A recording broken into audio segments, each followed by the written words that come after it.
Yes, I'm just very going to quickly introduce the UN resolution on the promotion and protection of the rights of children, because I'm not sure how many of you have rejoined us from last seminar when I did a very long presentation.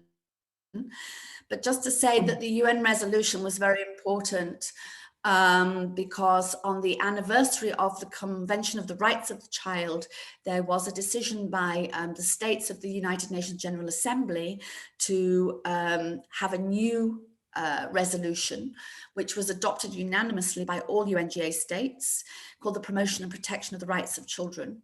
It was adopted in November 2019. And what was really special about this, for those of us who are working in this network and in other international, national and local community-based organizations, is that quite extraordinary, very often the issue of children who are without parental care or at risk of losing parental care come way down the pecking order after the big, well-funded topics such as health and education. So we were absolutely delighted when this was actually the topic chosen for this resolution. So, as you heard Camilla say, the focus on this resolution is children without parental care. Most importantly, as we'll hear on the next couple of slides, I'm going to introduce those at risk of losing parental care. So it's quite a long resolution. I do urge you all to read it if you haven't already.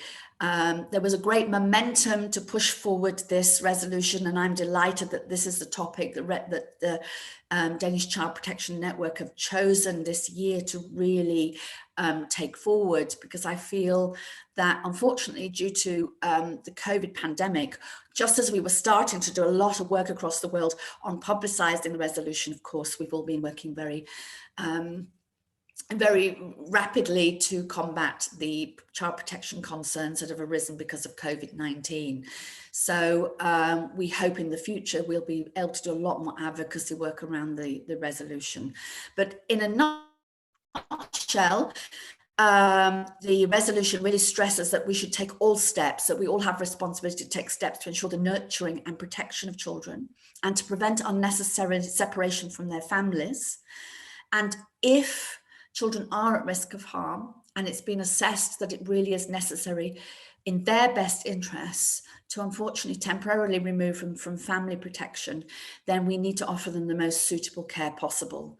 And what I want to stress there is that must be done in participation with children, families, communities, but particularly the voices and the wishes and the concerns of children must be taken into consideration. Every decision we take, and this is stressed throughout, I cannot tell you how many times the best interest of the child is actually stressed in this resolution, much more than any other resolution I've ever seen. And that every step we take must be child-centered, it must be for the best interest of the child, and everything we do must be for their full and harmonious development.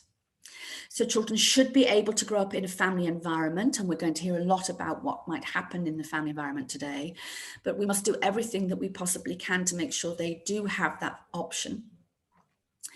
And what's very interesting is this resolution actually brings in an understanding of not just that a child should be in a family, but that they should be safe, but also they should live in an atmosphere of happiness, love and understanding. And again, I think that was quite revolutionary for this resolution, in that these were actually spelled out. So we're not just talking about being in a family, we're talking about the quality of being in that family.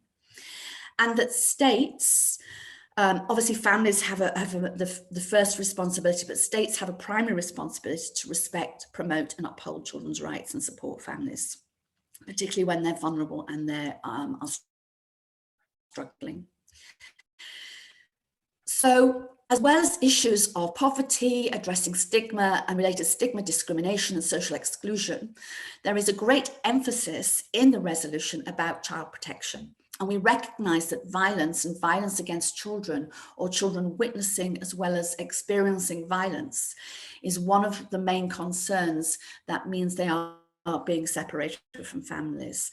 And this also, so the resolution strongly condemns all forms of violence against children in all settings, including physical, emotional and sexual abuse. And it also recognises that very often children suffer from polyvictimisation. That means that if a child is witnessing or experiencing one form of abuse, very often that means there's many other forms of abuse or you know, harm that they are also witnessing or experiencing. So this includes experiences of torture and other cruel, inhuman, or degrading treatment, trafficking and exploitation, domestic violence, which of course is the topic of today, child prostitution, child pornography and other sexual abuse material, child sex tourism, being part of armed conflict, experiencing bullying, harmful practices such as female genital mutilation and early enforced marriage. And that's just a few that are picked out, but we know that there are many other ways that children experience harm and that we need to work to protect them and to build a protective environment for them.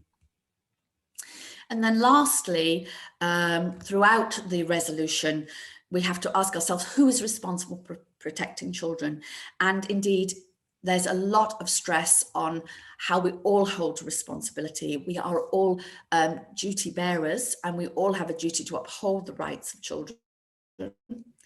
And we should all work together. And across the resolution, there's a lot of emphasis on intersectoral working. It's not just a social worker's responsibility. We have to have, you know, police, doctors, nurses, teachers, community workers, lots of people, all who should be working together to support families, to support communities, and to provide those services that families and children need. So in order to create a protective environment, we need to think about the family, communities, the state themselves. UN bodies, as we know, play a large role across the role in steering policy in particular, but also donors. We really need to think about influence, how donors think about supporting projects, and that there are also responsibilities for us, being national or international NGOs or community-based organizations, faith-based organizations, private businesses. We're going to have another seminar on volunteerism and the issue of people going abroad to volunteer, and also sexual exploitation when, you know, children are visited in so-called orphanages. And private enterprises such as travel companies also play a role in that. So that's where private enterprises come in, for example. And also, as I've just mentioned, volunteers. There are many volunteers across the world also working with vulnerable families and children who've already lost parental care. So we all have a role to play, basically. That is a really whistle-stop tour of the resolution. As I said, I really do recommend that you read the resolution because it's a very important one.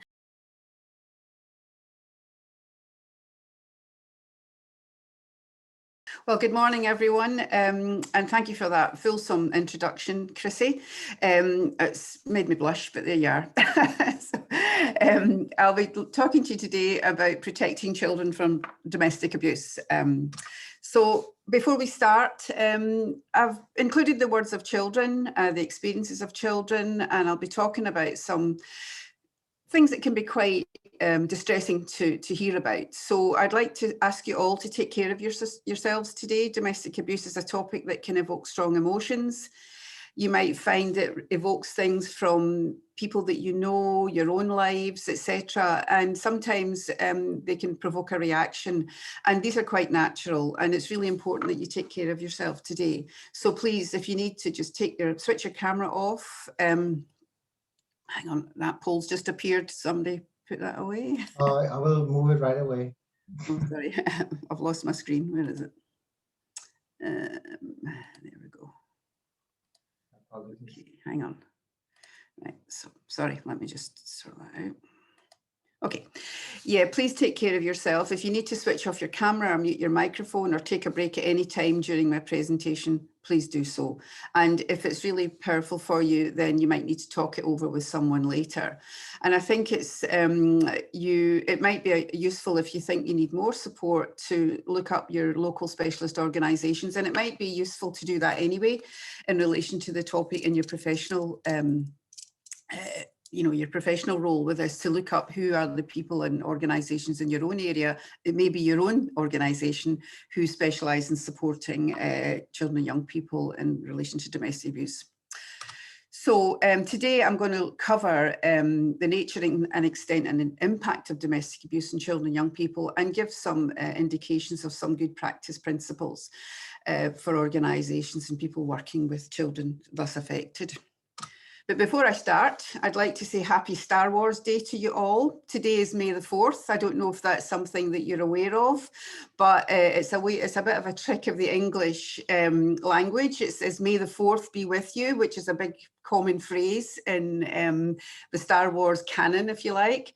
But on a more serious note, it's interesting because I'm not a great aficionado of Star Wars, but the main characters in it, the whole story is centered around domestic violence because Darth Vader, who used to be someone called Anakin, somebody I can't remember, he actually murders his wife Padme while she's pregnant. And there's a great controversy amongst people who are interested in these things, but he kills her because he's turned to the dark side. And but before she dies, she gives birth to twins, Layla and Luke Skywalker, who are then adopted out to other people. So in a way, they start our story because there's domestic violence. Domestic violence often happens in pregnancy. It can aggravate it or it can cause it for the first time.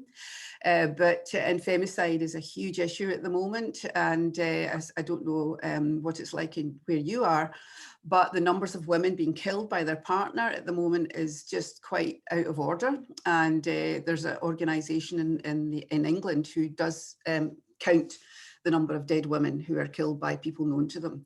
So although it's a light-hearted start to the day with Star Wars, there's actually a deep story that's very relevant to what we're talking about today at the heart of it. I also want to bring children into the presentation, which I think it's always very important to bring their voices in. Now, my main research is a historian, and I've been researching domestic abuse in post-war Scotland. And these are stories from women remembering their childhoods back in the 1950s and 1960s in Scotland. So I'll take a moment to just read those through, and I hope some of the language is quite Scottish, but I think you'll catch the drift.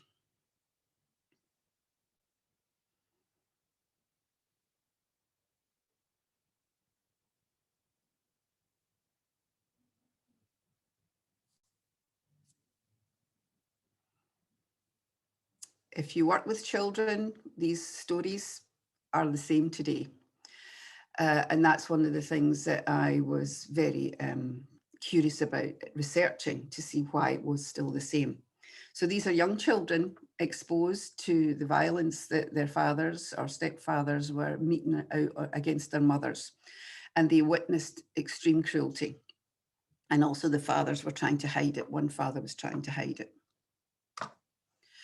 So as Chrissy was outlining, there is a huge international policy context, and your own country might have its own, Scotland certainly has a very active and very prominent policy against domestic abuse and all forms of violence against women, and it's contextualised within the international context. The European Convention of Human Rights, the UN Convention on the Rights of the Child, that's recently been put into Scottish law. CEDAW, the Convention on the Elimination of all forms of discrimination against women, and women are very much part of this, and I'll be explaining that a wee bit more deeply as we go through.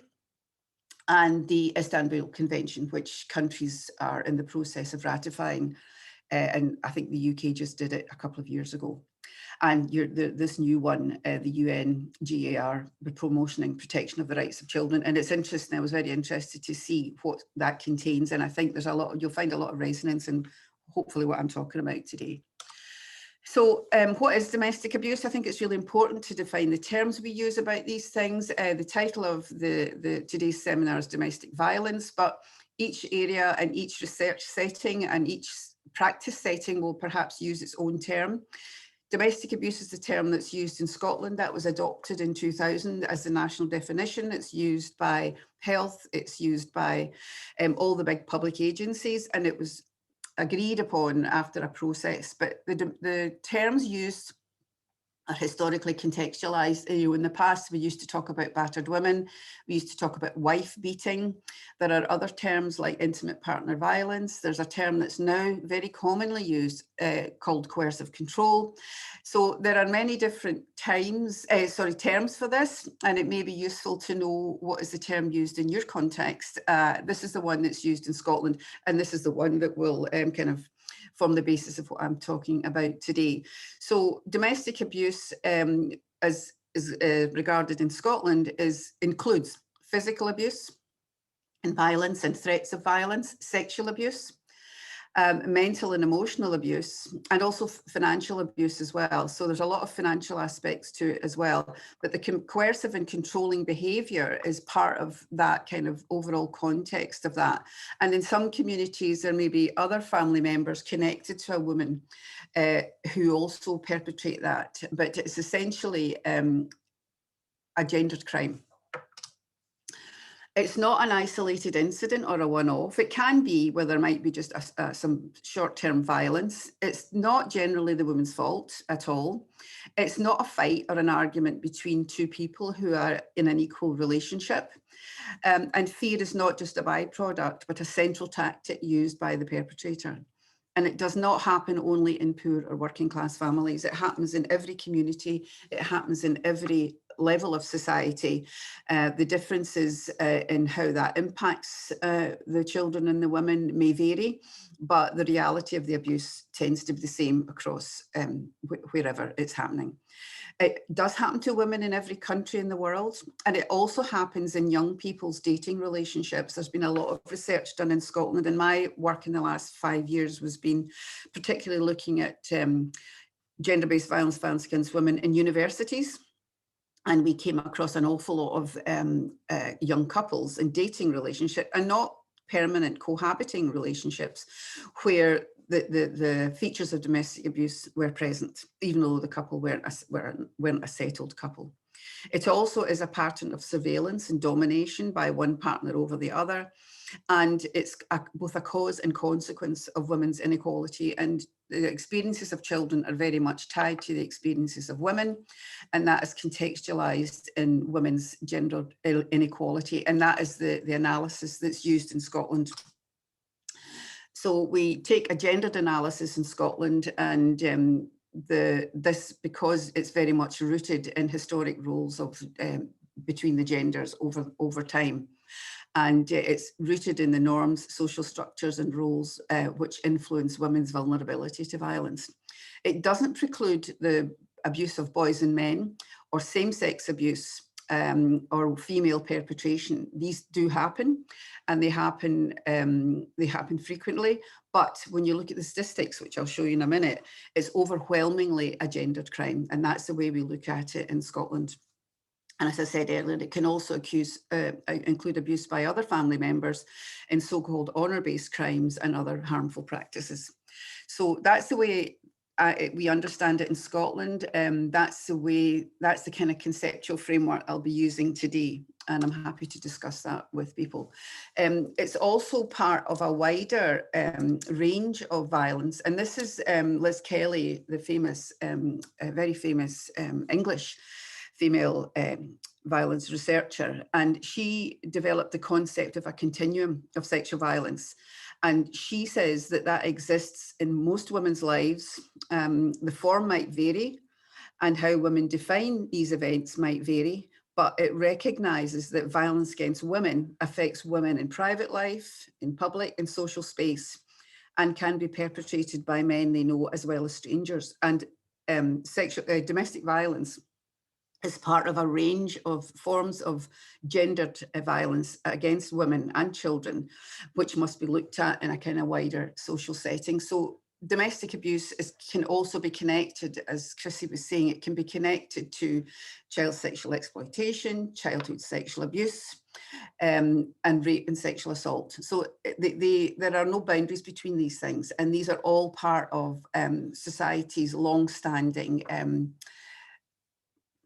gender roles where women are unequal, and they tend to perpetuate that inequality.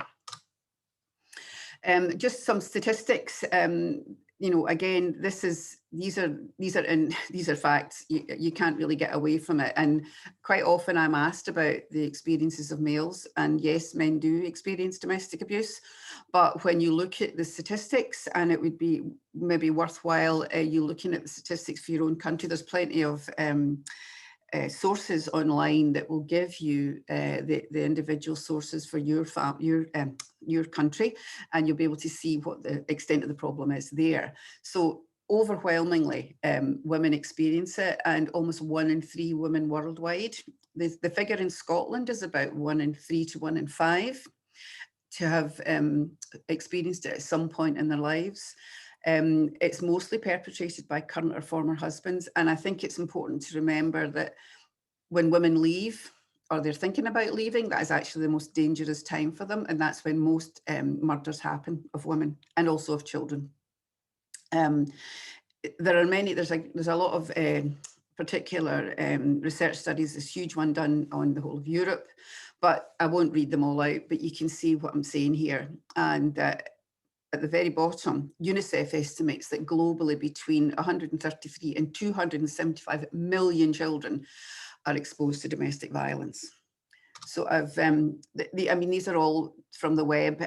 These are some of the statistics for different areas of the world, but you can see that there are huge. If that number of women are experiencing abuse, a lot of women who experience abuse are mothers. So these are quite overwhelming statistics. So in Scotland, 1 in 4, as I said, Scottish women experience abuse at some point in their lifetimes, and it's the most common reason why children are placed on the Child Protection Register. You will have similar registers in your country, I'm sure, and it's present in almost 2/3 of significant case reviews. It's also very much linked to offending, homelessness, mental health and substance use and misuse. And children living with domestic abuse are more likely to be physically or sexually abused. Some groups of children are particularly vulnerable, for example, those with learning disabilities. Now, I want to just touch a wee bit briefly on why it happens. And as a feminist researcher and historian, I tend to look at it in a social and historical context. And I use an ecological model, which actually derives from social work, if you like, in child development, and it's a theory that was developed in the 1980s. And it's a way of looking at how children develop in their social context and looking at how all the different figures and factors influence a child's development.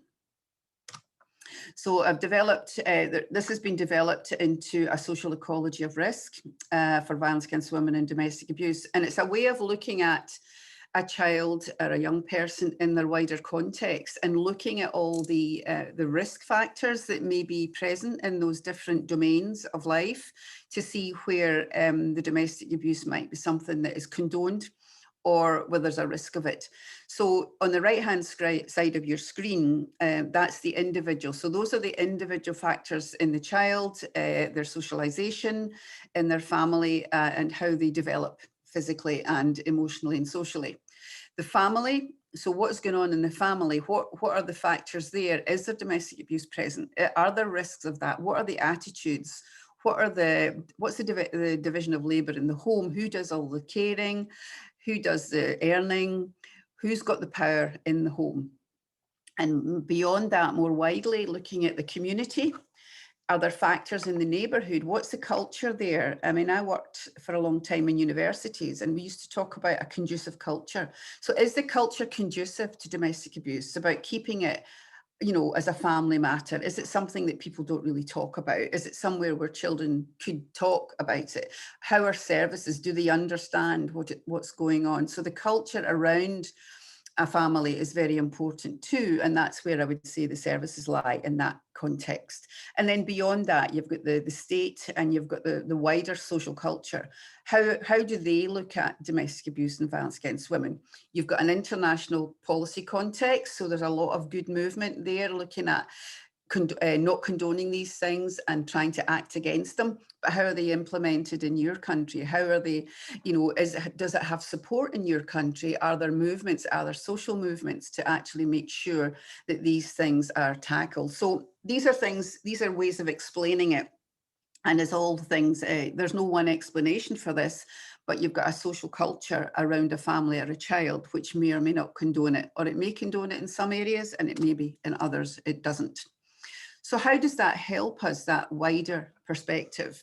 Well, it helps us to understand why it happens and why it doesn't stop. And as a historian, I can tell you that these things haven't changed very much in Scotland over the last 50 odd years. There are still cultures. Some things have changed, but some things haven't. So it's important to recognise that change can happen, but it doesn't, you know, in other areas it can. And our attitudes to it are very, very important. We must understand the impact on individual women and children. So if you've got a very powerful intervention in your organisation, say, but around that, you know, nobody believes women. They don't think that the men should be chastised for that. They don't think they should be punished. Then you're maybe up against it a wee bit. So all these factors have to be taken into account. And it helps us to assess the risk from perpetrators. So if the family and the child is not able to tell anybody, nobody will know. What is the risk to that child within that family setting? Are there protective factors around that child? And I'll talk about them a wee bit more later on. And it helps us to design interventions that will help. And it also helps us to highlight the impact and cost to wider society. So this is a wheel that's used. This is a very famous graphic, which you've maybe seen before. It was developed in the 1980s by the Duluth project in Minnesota, which was set up to tackle perpetrators who had been found guilty. So these were perpetrator intervention programs. And what they did was they needed to address the men's violence in group work settings, but they spoke to their partners and their ex-partners, and they worked a lot with the women, and they got them to talk about their actual experiences. And those experiences have been gathered together in this wheel, which, as I say, some of you may have seen before. It's very famous, but that's what you're talking about. So these are not just violent incidents that happen sequentially. This is a whole regime. And if you look through the different sectors of that wheel, and the spokes in that wheel, and the outer rim of that wheel is the big threat of physical and sexual violence. So this wheel is based on what women told the Duluth Project way back, and actually it hasn't really changed much. And if you talk to women now, you will probably find something similar. So isolation, and children are very much part of that if there are children in the relationship. Attacking her ability to mother, attacking her abilities as a housekeeper, threatening to take her children away. If she separates, she won't have access to them, etc. But if I won't go round the whole wheel, but it's a very important graphic, and it explains it all very, very well indeed. But I also we're talking a lot about children's rights in this conference, and I want to show how we kind of describe how that works in a family. So if you remember the central parts of that ecological framework, so this is the family part of it. So where you've got a family who are, basically a normal family that everybody's quite happy, the kind of family that Chrissy was talking about at the beginning. Men and women's rights are equal. Each has the right to have their opinions and desires respected. Each adult is entitled to a 50% say in decision-making, and their children's rights are somewhat smaller, but they're still substantial. They can't make all the decisions about them, but they can certainly, they're entitled to have their say and be heard. And everybody is entitled to live without violence and abuse. So there's how it looks when you've got abuse. So the abusing parents bubble is huge, and it's much bigger than everyone else's. And everyone else's is diminished in relation to that person. And the control that they have extends beyond the home and not just within the home. And it restricts the liberty and autonomy of everyone else. In some cases where women are kept and children are kept trapped, they might have no rights at all. So it's a useful way of, if you're talking to families, it's like, who makes all the decisions, who gets their way most of the time?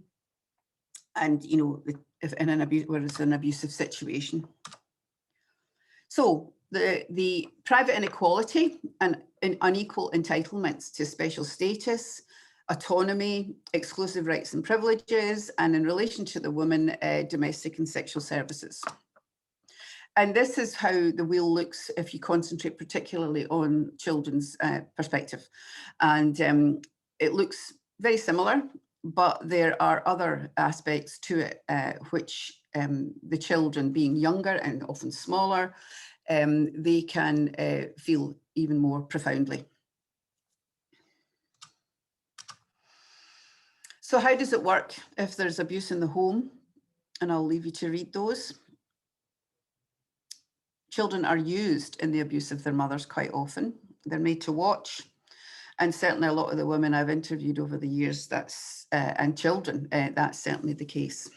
So they are involved. They're definitely involved. And how easy is it to mother in that circumstance? It's very, very difficult to mother in these circumstances. And also, if women are thinking about leaving, that, as I said, that becomes a very dangerous situation. So there are huge numbers of risks within the family where there's domestic abuse to the mother and to the children as well. Sadly, for a lot of organisations, they have unrealistic expectations about what abused women are able to do. Quite often, they're charged with protecting children in that context where it's not possible at all.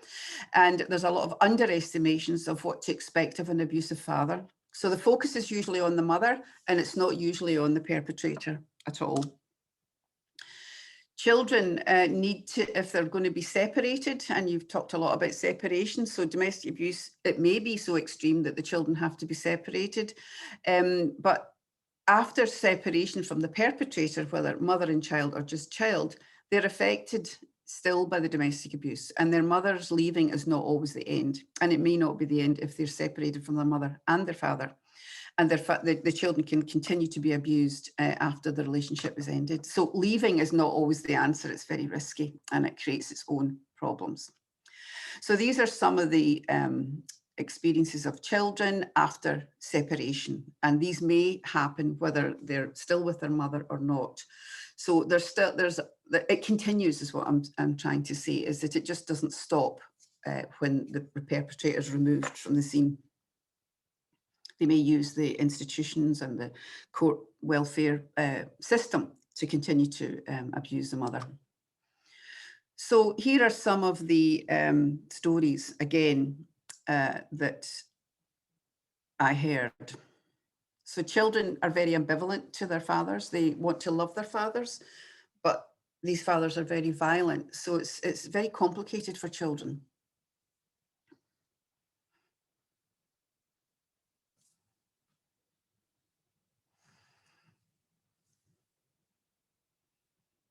So children, their cherished things are often destroyed, and they are watching their mothers being prevented from mothering.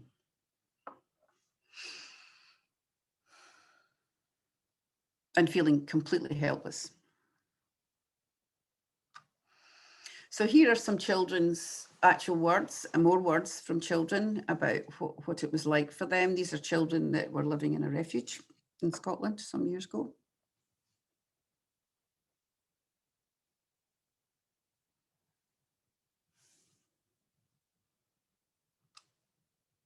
That was some graphic. Children had access to some drawing materials on computer, and that was a wee lad's picture of his dad.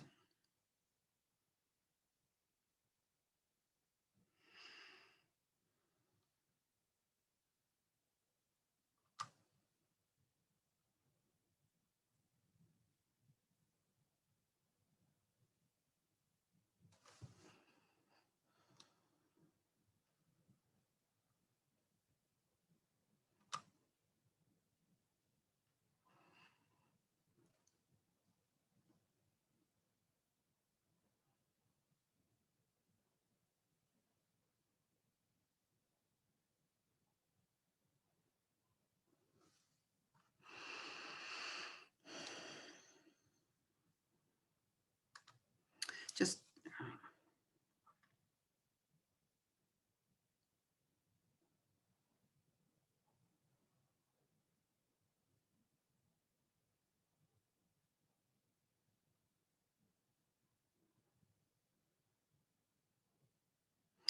this building blocks wall here, if you go down to the bottom, that's the immediate reaction children have. And then the next layer up is how they feel about all of that. And then they're thinking, they don't understand, and they might feel violence towards them. How will I feel? These are the thinking processes that go on. And then the worries, what will I do if he kills her? If it goes on like this, she'll die. They get really, really terrified. And then the next two layers are what begins to be seen by teachers, social workers, or anybody else, health visitors that are working. They become nervous, they become clingy, they might be disruptive, they could be very quiet children, they could be very active and quite violent children, they might be bullies, they might burst into tears very easily. That's how it tends to present. So you can see from the bottom up to the top that what's going on in a wee child's mind can create an outward behaviour which looks like troublemaking. And I think that it's not that should be dealt with. People should be looking behind it as what hurt that child that made them want to do these things or behave in that way. So there's little difference between witnessing domestic abuse and experiencing it directly. Whether you're watching it, hearing it in the next room, knowing the tensions that are going on, it's a day-to-day experience. So it's not just a one-off, it's a day-to-day experience.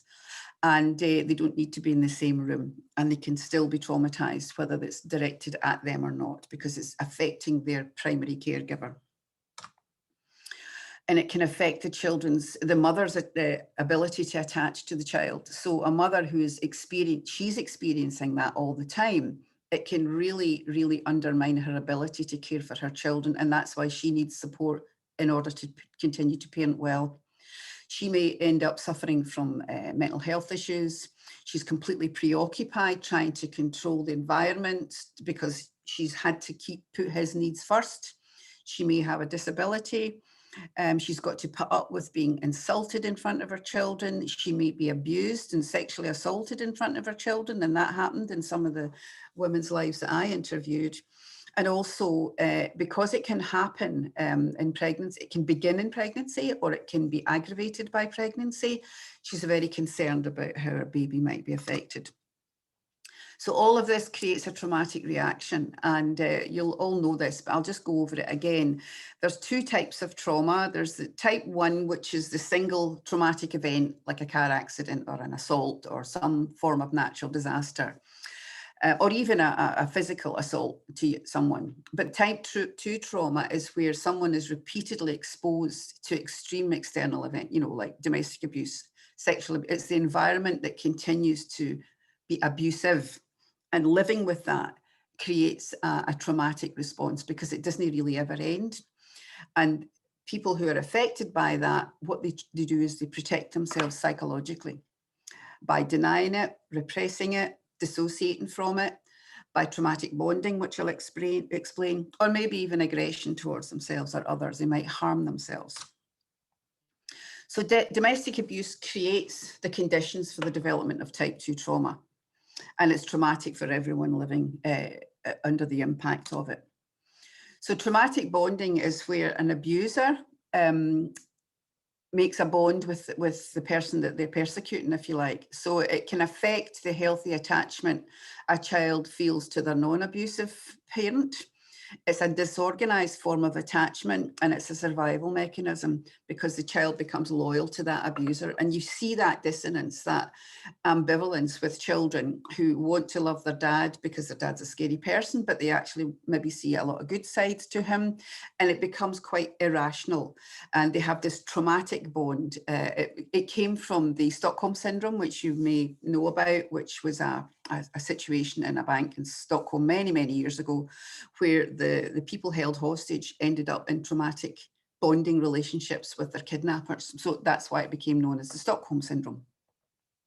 And also it becomes people who are intervening, and that might be yourselves, they can become a threat. Police officers tell stories about women, saying, oh no, it's fine, so they're more afraid of the perpetrator than they are of anyone else. So they might even reject help. So it's really important to remember that as well.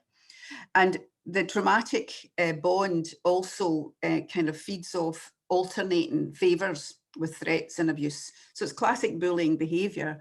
You can be my dearest friend 1 minute and the next minute you're not. And it gives the power of life and death to the abuser in the mind of the person being affected. So it shatters a child's view that the world is safe. It creates guilt and shame. And it means that they take responsibility and they're often blamed for what's happening. So they take that responsibility on, and as children, that is a massive thing to expect a child to even cope with. But they do it because they want to maintain their view that the world is safe. So they say, oh, it must be my fault. It can't be anybody else. It must be my fault. I'll try and fix myself. And they try to be better. So you quite often get children who become little perfect. They don't want to do anything wrong. And they're terrified of telling anyone because of the guilt. And also they've probably been told not to tell anyone. So Judith Herman is a book I would highly recommend, Trauma and Recovery. She describes 3 stages of recovery from trauma. And the top left-hand one is to reduce the risk and manage the safety of that person or that child. And then over time, with safety, builds relationship. Trauma and domestic abuse disrupts relationships. It destroys good, healthy, trusting relationships. So anyone working with children in that, having had that experience, their main thing is to rebuild their trust in other people because they've lost it completely, and give them an opportunity to reflect and process those memories. And eventually they will hopefully begin to rebuild their lives and reconnect with everyone else. So that's a nice graphic that describes the 3-stage process. This is some work that's been adopted into Scotland's kind of child protection and child welfare work. And it looks at the different factors that can help build resilience and protection with children and to reduce vulnerability and adversity by the interventions that workers can have with them. Oh, sorry, I missed one out. So what do children need? They need a strong bond with a non-abusing parent if possible, and that may not always be possible, but a strong bond with someone who they can build a strong relationship with. And they need safety in their home, wherever that is, and in their immediate environment. And that's Maslow's hierarchy of needs, and these are the same for traumatized children as anywhere else. But love and bonds and safety are the main things that they need. They need to feel secure, and they need physical and emotional safety in their current surroundings. They need structure, and they need limits, and they need predictability. And they need a strong bond, as I said, with the non-abusing parent if possible, or with the caring adults around them. And they don't need to feel responsible for taking care of the adults. And if they're siblings, they need to be kept close with them too. So good practice involves an adult and a child victim that can't be separated. And it should be understood where it's affecting children as a consequence of the perpetrator choosing to abuse rather than the non-abusing parent's failure to protect. And that was an old standing kind of consequence of what was going on in social work. You know, that's what people concluded that was going on, that was a woman's fault. She didn't protect the children. She can't protect the children. She can't protect herself either. So every effort should be made to work with the non-abusing parent or carer and give them the support in place to enable them to make the choices that are safe for them and their children. But the staff should also keep a very, very high, strong focus on the perpetrator and monitoring any risk resulting from continuing abuse even after separation. David Mandel's Safe and Together Institute in the States is doing a lot of work in Scotland at the moment. And what he's done is he's put the focus right on the perpetrator, because too much of the time it's been on other people. So he's the person, and it is often a he, who's most dangerous to children and women. And it's really important that the system around that, the child welfare system, the law enforcement or health, whoever's involved in this, that they focus on him and the impact of his behaviour all the time. And he says this phrase, which I find really powerful, that domestic abuse is a parenting choice by a perpetrator. it can't be separated from anything else that they're doing. You can't say that, you know, it's separate from the child's welfare. He is actually making a choice about his parenting if he chooses to abuse the child's primary caregiver. So key messages for workers: let the child talk if they want to talk, but don't force them. Talk about safety, build trust, spend time with them, be supportive and patient, be a good role model for handling conflict, help them to control their behavior, give them boundaries, give them structure because they haven't had it, give them safety in around them. Don't tell children not to be angry, because they are. Tell them how to be angry and how to express their feelings and how to control their impulses, but let them tell how angry they are. And they won't learn, they will learn more from how you behave than how you tell them to behave. And most important, this is not the job of one agency. Like Chrissy was saying, this is a coordinated effort that has to be done here, because it's not the job of law enforcement, social workers, violence against women service providers, the health service to do this. It takes all of them together, because domestic abuse affects every bit of your life. It might affect your health, it might affect your mental health, it might affect your ability to go to school and learn, etc. So partnership working and coordination are the name of the game, and information sharing in a safe and proper way. And that includes third sector, health, and all the relevant agencies. But also there are, in Scotland, there are many, many specialist agencies that work with children affected by domestic abuse, that work with women as well. So we would always work in partnership with them, and it may be the same in your country. But women and children's safety is the heart, should be at the heart of your interventions. And it should not be that you create what we call service generated risks, so that someone coming to you should feel safe and that you should not add to the danger that that person's feeling. And there's about loving and caring. So that's a nicer wheel. That's a wheel that shows how to love and care for children and nurture them. And that's something that could be a good guideline to your work with children. So all the best and thank you. I don't know if I've run over time, but I hope I haven't, but okay, all done. Thank you for listening.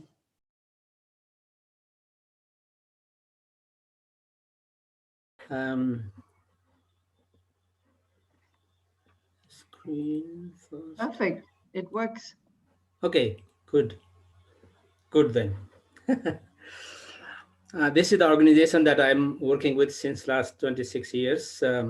Before I was also working with children in other child protective organizations.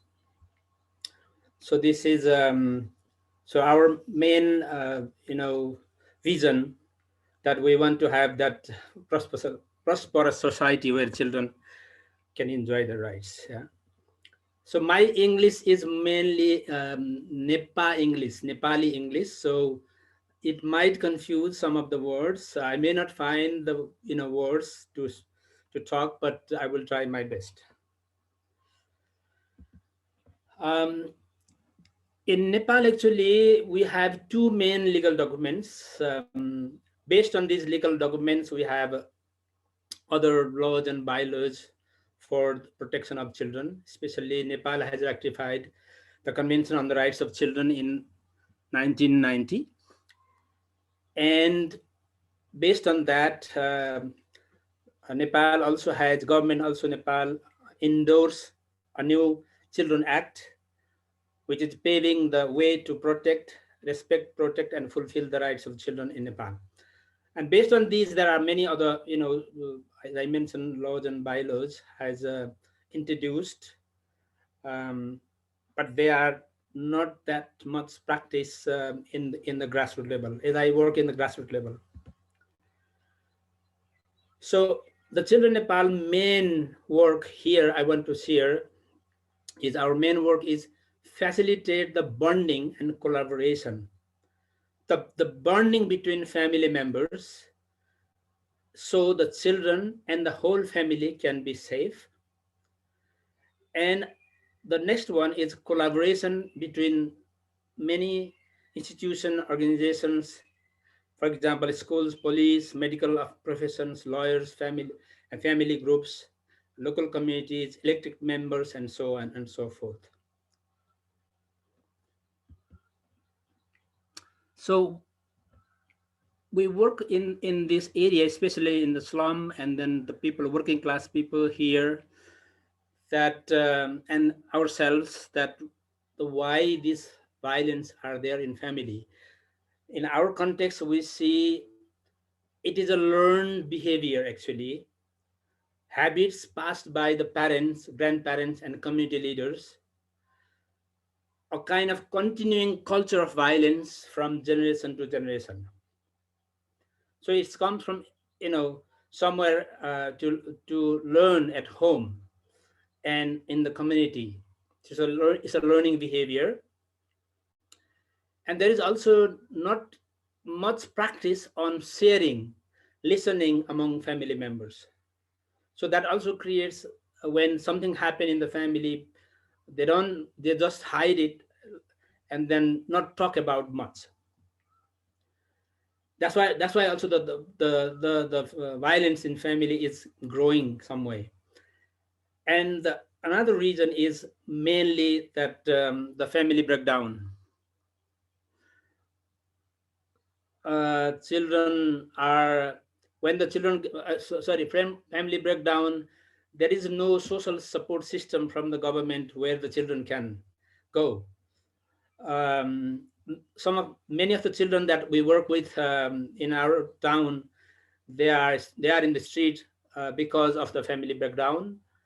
So I wanted to little share. I didn't write it down, but I want to talk to you about one of the girl and a boy. These are not the real name, but real name is different. I just put the Nepali name here, Kopila. The Kopila is a girl who is 17 years old, but she was rescued last year in the street of Pokhara. Actually, she was living with her mother in a town, and they are day laborers. Both of them, when they get a job, they can feed themselves. If they don't get job, they cannot feed. So like unskilled day laborers they are. And her father married another one and then leave somewhere else, and she don't know where the father is. He ran away. So the mother and the daughter Kopila has some kind of disputes in a family. For example, that Kopila, when she becomes 15, 16 years old, she started to go out, meet with the friends and some of the boys.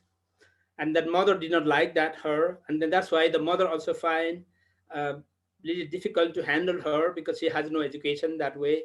So mother also find another man and run away somewhere else. And we don't know where she is now. We have just a phone contact, and she didn't accept that the Kopila is her daughter. So Kopila is like that. Because of this breakdown of the family, she was in the street, now in the protection center. So we are trying to find their grandmothers, and other people in the family from mother side or father side, so that maybe she can be reunited in their family networks. So similarly, the another boy is like, I'm talking about the Bal Bahadur, which is far western part of Nepal, who was also rescued last year. Actually, that's happened when both of them, the couple, the father and mother, who came to the Pokhara, and then they also were day laborers, like construction side, unskilled laborers. And they have 3 children, including Bal Bahadur. So 3 boys actually. So 2 boys was gone with a father, and then he find another wife and married and have another daughter. And then he left them there, and then he run away to somewhere else. We don't have a contact. And then he ran away somewhere else, and then to find work with another woman somewhere in another city of Pokhara. We are trying to find that. But her mother also ran away. So the boy, he's the youngest one, was in the street of Pokhara, so we had to rescue. So we are also trying to find their family networks, and where he can be permanently rehabilitated or reunionized in the family. So this is the type of children that we've been working, this is the type of people that we have been working.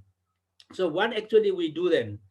So what actually generally in the slums and the rented house where people live, especially, and then the villages, that what we do, that we start to support, we try to find the support a key member of a family. It could be a child, it could be a grandparents, because grandparents in our context love the children much, and mother or father, other brothers, or anyone who actually can share the family situation, share the community situation, what is happening to them.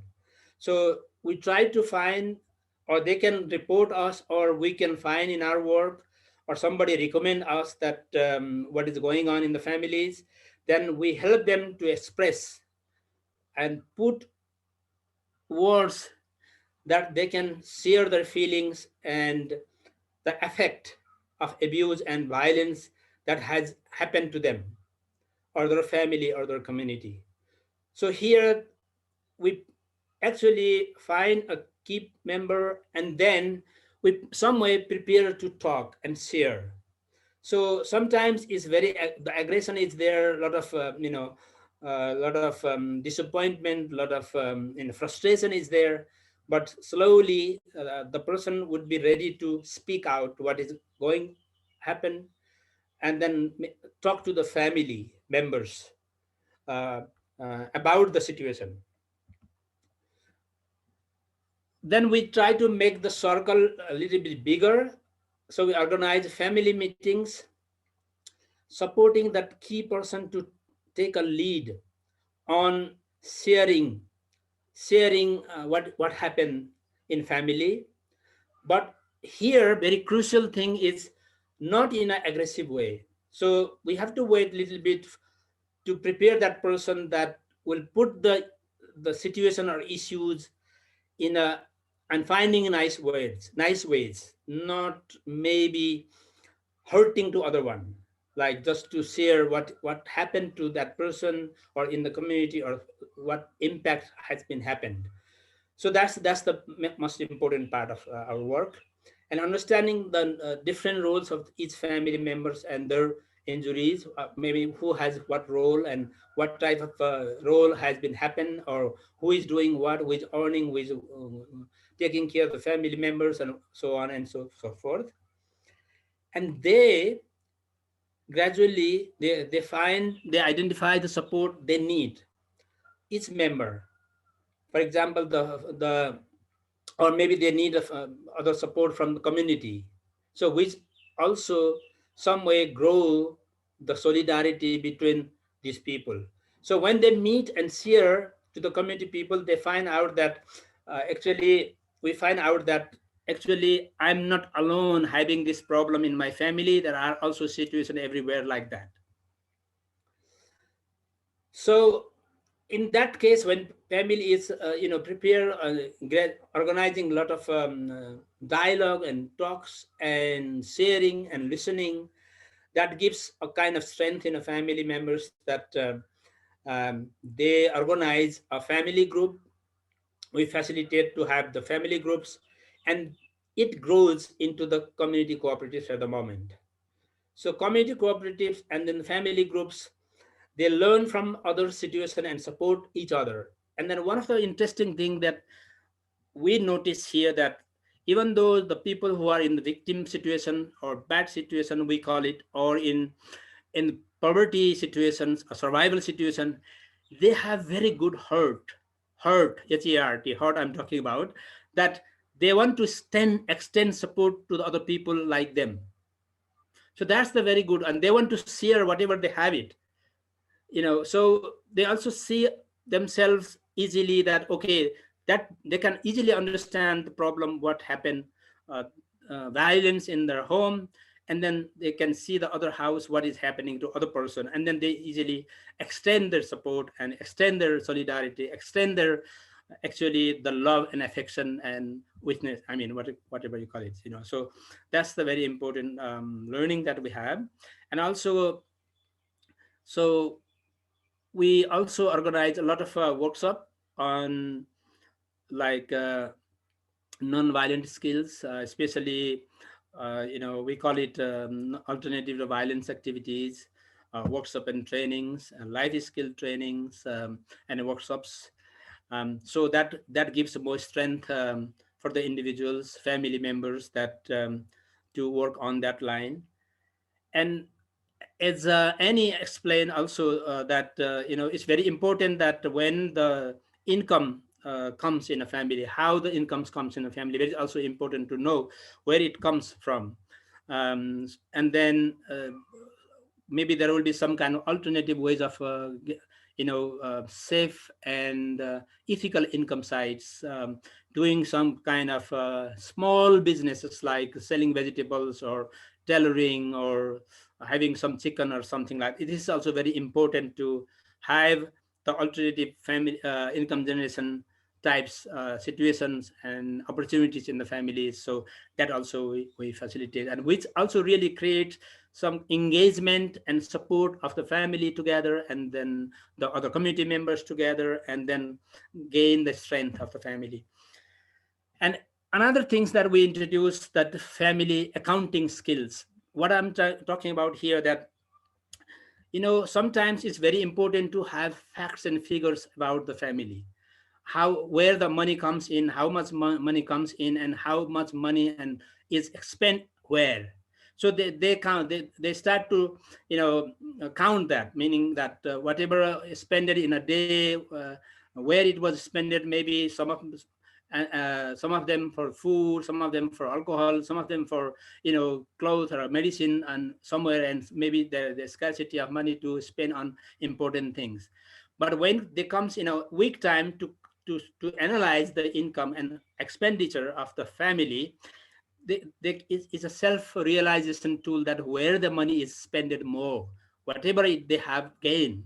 So it really helps for alcoholic family, especially the father or mother who drinks a lot. They can see where the money is really expended more, and then where important parts, maybe the child does not have a you know, uniform to go to the school, they could not buy it, they have to beg for someone else, but they spend so much money on unnecessary and unhealthy things, and they can see that themselves, and which also helps to realize what is going on in my family, and how can I, you know, work on that side, that how can I do that. So that's also helps some of these children, if the parents are not, you know, not able to count it, but mothers are parents are also good just to, you know, count in by the head, not writing. Some of them are a little literate, they can do it. So there are some different ways that they can find, and they do it. So, and then which also helps that, okay, the income and then the family situations, maybe they can have access to the other services of the government or NGOs or businesses, that what services around them they can also find from this way, and which really helps to understand what is going on in the family and how can they tackle it in a different way. So another experience I want to share is that the violence and youth. Actually, this violence and youth, the context we are working with here is really changing. It is, if we think about 20 years ago, it's totally different. And if we think about right now, it's totally different. For example, giving one of the example of, I mean, I will come with a case, but that many youth have now traveled to abroad to degrading work situation. They go to India, they go to Arabian countries and other countries that for, you know, for getting some kind of income. And then Nepal's economy is dependent on remittance, you know. And there's also some ways of civil society organizations and some kind of this CEDAWs, the rights of, you know, women and children and everything is now people are talked about, and women also has some kind of empowerment they have raised some way. They have access of information, some at least by these mobile phones and some kind of things. So, but we can see that the negative impact of this the man and woman or children empowerment process is that the violence you can see, we can notice in the family that is from both sides, the man and woman. Before, the man was more dominating, more discriminating, more abusing. Now we can see women also doing the similar things, learning from the family or grandparents or other people that they do the similar abuse or violence in the family. So it's a both. It's raising that kind of type. So in this case, I wanted to also share another story of this boy who is 18, Arjun case story.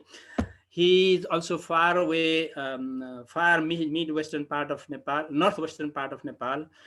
He was living in the street for 12 years, and he was also rescued last year. Actually, his father went to India for work, is a labor work, is an unskilled labor work. And he was not able to come back to the family for 4 years, 5 years, 4 years. Then what happened that the Arjun was living with her mother, but after 2 years, the mother left home.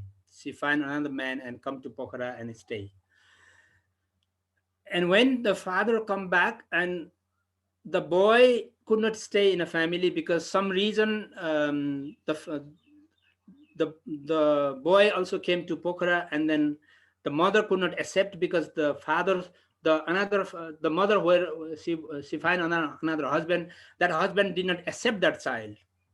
That's why the boy has to could not find the way to stay, and then he was landed actually in the street. And then he spent 12 years traveling many cities of Nepal and then doing horrible work and horrible experience he had. So that's also happening a lot. Like Arabian countries, mostly men goes to work, boys goes to work, and they left the married couple, wife and children at home, and then this type of things are really raising at the moment. And before another case is like now, before the child marriage was imposed by the parents or the grandparents or the relatives, but nowadays it is also changing. What is going on that because of this mobile or other media type of information, they have access some kind of information, and then nowadays when the boys and girls become 15, 16, they just go outing and they just spend a few days, and then they cannot accept in the family, or they even go to the temple or any mosque or any places and then just get married themselves without any other informing any parents. So that is also happening a lot at the moment when we've been working in our context and our society in community, that we have to really work on that side. So there is also cases like that, a lot of cases like that, but I may not be able to talk everything here.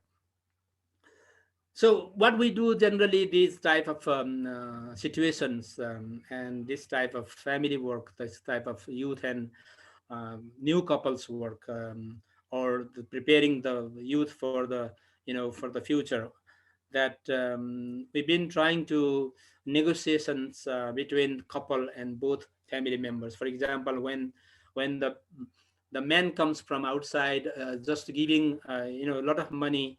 When he was working there, he was sending all money to his wife, and the children are just come to the city side and with mother, and then they started to get some kind of good education, type of school education. But after a few years, they just the mother escaped. Then child is sometimes with the grandparents or some mother side or father side, and then we have to work when the men come back. That we have to work that whether they will be rejoin again, or how they arrange the family, especially the children's protection system. So generally, this protection system We need to work. Sometimes the children, it depends on children stay with the mother, sometimes the father or the grandparents, or another relatives of the family. So that has to be really arranged, and then we have to find this best solution where children can be, may not experience any more violence. But so it is very difficult at the moment to bring this type of new marriage system again, marriage again, and left another one and left marriage. It was not, like that before. The marriage, when you marry and you just stay together many more, all your life, even you've been maybe experiencing violence from each other.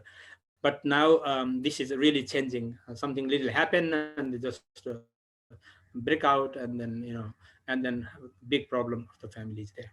So that's why we have to organize this type of negotiation work with the whole family, the father side, mother side, and everyone together.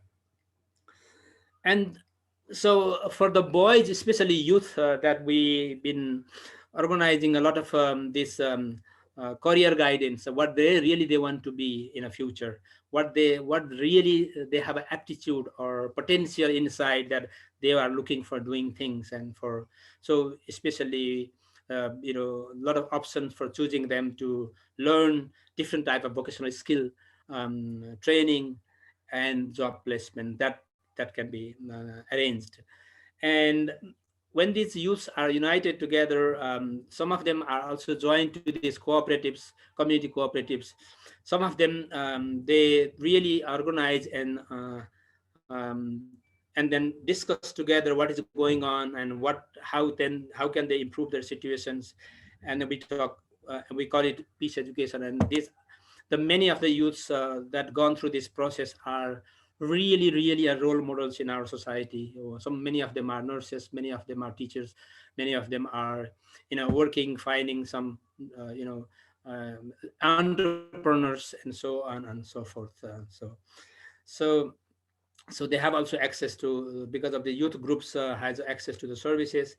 And then for example, the street children that are living in our place for a very short time, actually they live with us for 7 months, and then we reunited 36% of the children living with us as easily reunited to their families, preparing this process and so on.